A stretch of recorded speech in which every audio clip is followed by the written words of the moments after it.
Never let yourself be the victim.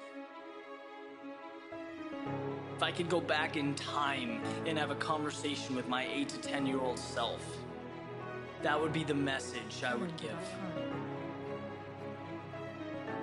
Because when you think about it, you're a kid, things don't go your way, what do? You cry, you whine, you throw a fit, you want your parents to feel sorry for you. You feel sorry for yourself.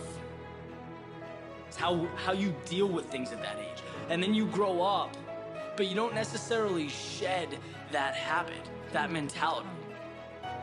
And it becomes obvious, right? I mean, you can talk to someone for 30 seconds and you know right away if they have that victim mentality.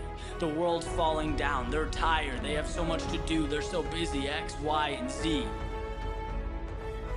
Look, having that mindset does two things for you. One, it makes you come across helpless and weak, and no one wants to come across that way. Two, it does not get you to where you're going. It does not change the situation. Right? Here's the reality. There is always a way to get what you want.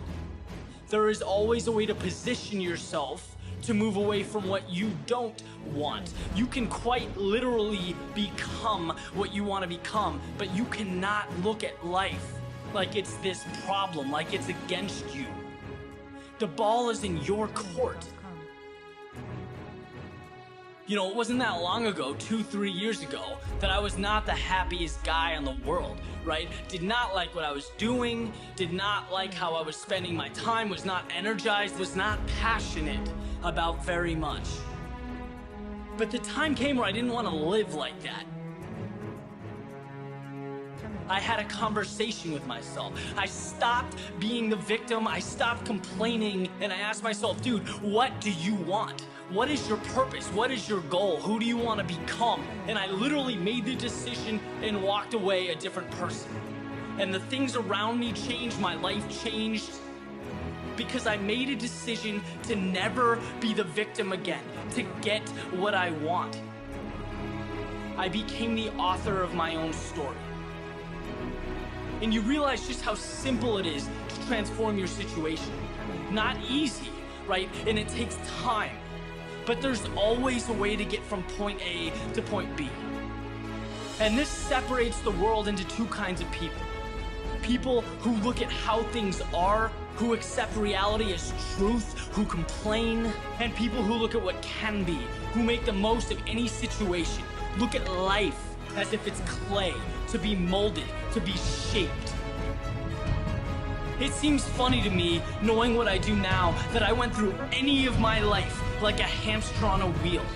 That I talked to people every day who didn't energize me, that I didn't want to be around, that I did things I wasn't passionate about. That is insanity. Because if you don't like something, but you do nothing to change it, what's left for you to do? Complain, whine, stay where you are, that's it. See, one of the reasons I reference athletics so much is because they bring this mentality on you that when things become difficult, when things become challenging, your one job is to find a way to figure it out. And I always did. And I took that and I brought it to everything else I do. And now it's eye-opening to see people achieving success, financial freedom, these things everyone wants, and know that the difference between them and everyone else is that they felt like they deserved it. A lot of the time they weren't smarter, stronger, they weren't more gifted starting out, but they moved toward what they wanted.